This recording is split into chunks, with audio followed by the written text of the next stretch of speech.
The Seismic 7, Chapter 19, Part 1. Nolan slams the phone down so fast, I'm sure it broke something. I want to scream. I looked at Kinsey hoping she'll do it for me, but instead I see tears in her eyes. She's tired. We're all tired. Why can't we just catch one break? The tablet dies in my hands and I set it down on a chair. I don't even have the emotion left in me to throw it at anything. They're going to come for us now, Raquel says. What do we do? Eddie asks. The ranger station no longer feels like a safe, hopeful haven. Now, with its ash-covered windows, it just feels like we're sitting right inside of one big trap. Weary and frustrated, I set my shoulders. Aunt Pauline and I would run into snags filming all the time, but she always insisted that the job had to get done, no matter how far our enthusiasm for it fell. Is the computer up? I ask Eddie. He nods numbly. I move back behind the desk and Nolan slides over to give me room. If she's monitoring the phone somehow, we can try to get our message out online. I open up the web browser. Its homepage is set to a news site. The leading headline is Yellowstone Erupting, Doomsday for North America. For a second, I wonder how that would look on Greer's cabin wall. But I click past it quickly so I can Google the email addresses for some of the local emergency service people, like the firefighters we interviewed last year for the documentary. I don't think this computer has a camera or a microphone, Wyatt says. Email could still work, Todd says, getting up from his chair and joining us at the computer. But who's going to believe us? Raquel asks. If you got a random email from someone during a disaster saying that they had a way to stop it, would you really drop everything and go help them? I slide the backpack off my back. Probably not. At least not without proof that they know what they're talking about. But luckily, I have a whole SD card full of that kind of proof. I take my camera out of the bag and hold it up. Yes, Bree! Kinsey yanks out her hair tie and starts making a new ponytail, gripping the tie in her teeth as she grins at me. I hate to be the pessimist here, Wyatt says. But if we take the time to upload all of your videos, we're giving Greer and McNamara more of a chance to come get us. I'm fine with that, Kinsey says, finishing tying back her hair. Let them try to catch me. I'll beat the crap out of them. Did it once already, right? I'm willing to stay to upload our message, I interrupt before anyone can say anything more. I straighten with resolve. No one else needs to. You guys can get going. Get out of here. Don't be ridiculous. You aren't staying alone, Raquel says, glaring at me. And besides, we're all missing something big. Greer and McNamara have equipment perfect for the first half of our plan, and now they're coming here. I blink. We couldn't get it when you wanted to earlier, Bree, but now? Raquel trails off, shrugging at the group. What do you think? Are you suggesting we somehow steal it from them? Todd asks. I'm saying that we have very few options and chances to make this plan work, and we need to take advantage of all the ones we can, Raquel replies. It'd be a lot faster to get their stuff and use it to drill down and do whatever Bree's figured out. Then the only thing we'd be waiting on are the supplies to make the pool above ground. So we take care of the first half of the plan ourselves, Todd asks next, more quietly. I look around at everyone. We never said out loud whether or not we were going to stay to help with this plan we'd come up with.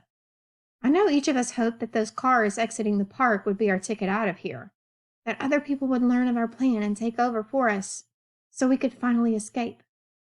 I lock eyes with Raquel. She's willing to stay. I'll follow her lead. On the other side of the desk, Kinsey balls up her fists. I'm all in. Let's take out Greer and McNamara, steal their stuff, and drill that tunnel. We never finished the simulation, Wyatt says.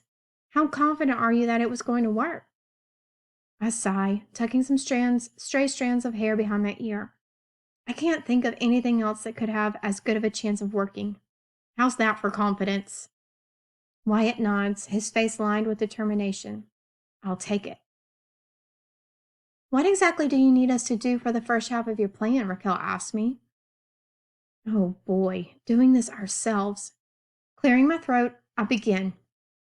We need a drilling pod and one of the slurry pipes and pumps.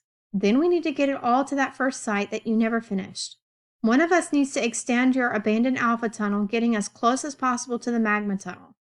But whoever does that has to know when to stop so they don't break into that magma tunnel, or they're going to die.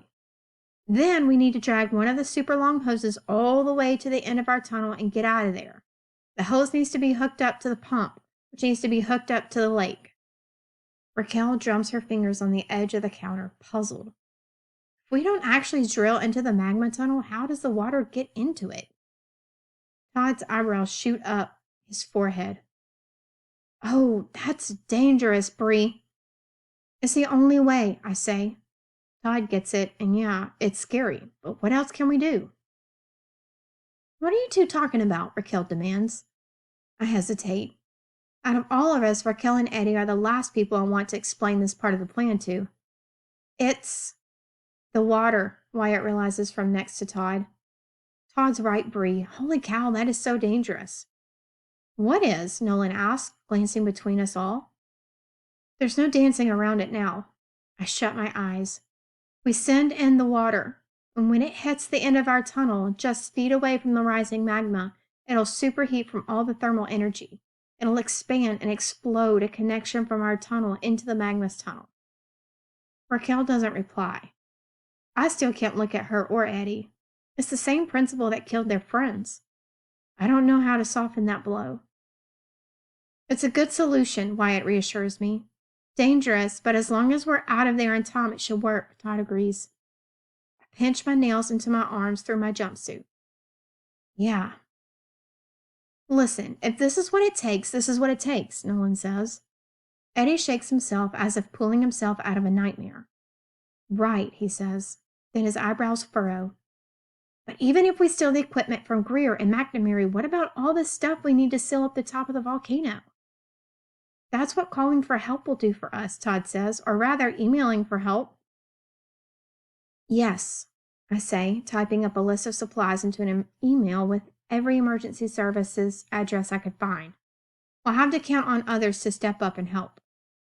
Pain fills Raquel's eyes. I hope you're all aware that if we stay, if we're the ones doing the plan, with maybe some help from people who get our email, there's a really good chance we aren't going to make it out of this alive. You all know that, right? Everyone pauses. Honestly, Nolan says, breaking the silence, Buggy is out of his pocket, nosing around in his arms. I've known that for a while. Yeah, Wyatt agrees. I guess I've been half expecting to die this whole time already. At least if we do, we'll maybe be saving everyone else, right? Todd looks down at the floor. Eddie watches him, then looks out the ash-covered window, nodding slowly to himself. I mean, so what? Kinsey shrugs. Life is short. We make the most of it, right? Everyone turns to me now, as if waiting for my opinion. I'm still not used to being in one of the leadership positions. I'm not entirely sure how that happened, but I do know there's only one thing we can do right now. I fire up my camera. We don't have much time, I start, aiming it at myself first. And if this doesn't work, this might be the last you see of us. I'm Bree Dobson. I pan the room. Kinsey Reed, Kinsey waves. Eddie Fuentes. Everyone picks up on what I'm doing. Todd Henning, Wyatt Kyanan, Nolan Branford, Raquel Soto. I nod at Raquel, then turn the camera back at me. You've got our names, but I hope you don't need them. We're in Yellowstone. We're the reason it's on fire. We helped Dr. Samantha Greer and Park Manager Laura McNamara set off the eruption. But this is just the first stage. The longer this eruption goes on, the more pressure release happens below ground. The supervolcano will explode if we don't stop this first phase. We didn't mean to do it, Kinsey adds. Just for the record, they tricked us. And kidnapped us, Eddie adds. We tried to call for help, I say. My eyes go to Nolan, but he stays quiet, so I continue. But officials are concentrating on evacuating everyone, which is smart, but we need some people to come help us. We figured out how to stop the eruption, and we have a list of supplies we could really use. Can you pull that up for us? I ask Wyatt. Wyatt nods and clicks the email I've been working on. I zoom in on the screen, reading off each item one by one. Wyatt adds a few more items as I do so. High-pressure hoses, water pumps, bulldozers, concrete barriers, fire trucks.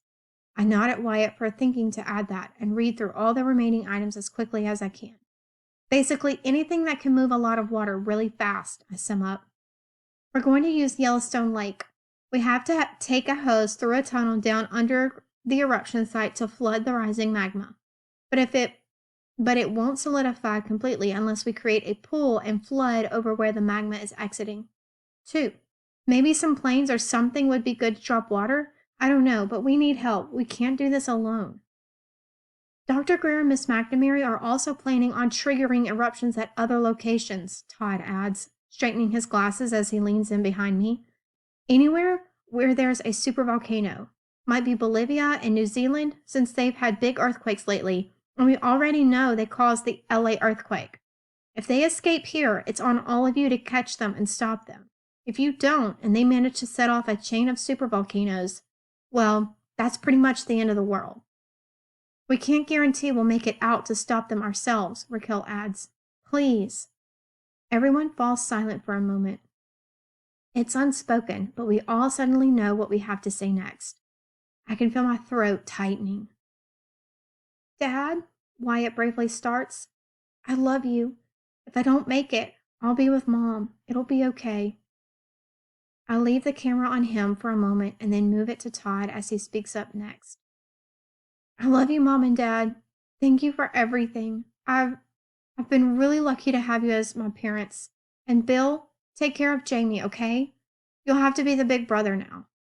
Todd hangs his head, done with his message. Hey, Grandma, Kinsey says as I pan the camera to her. She crosses her arms, not looking directly into the frame. You're not so bad. Sorry I always let you down with stuff. Too much like my parents, I know. But hey, at least I kept your old geezer life interesting, right? She pauses, then scrunches her shoulders. Fine, okay, I love you. She turns away before she can cry. Eddie talks in Spanish to his parents. He clears his throat, and for the families of Benny Rodriguez, Lucy Benner, James Hill, and Carlos Diaz, I'm sorry. They were brave, all of them. James and Carlos may be out there yet somewhere, maybe at another supervolcano site. We don't really know. Please look for them. Dad, Nolan says after Eddie finishes. Mom, I love you. Aunt Sam has had me for all these months, and I've tried my best to do what I could to stay safe.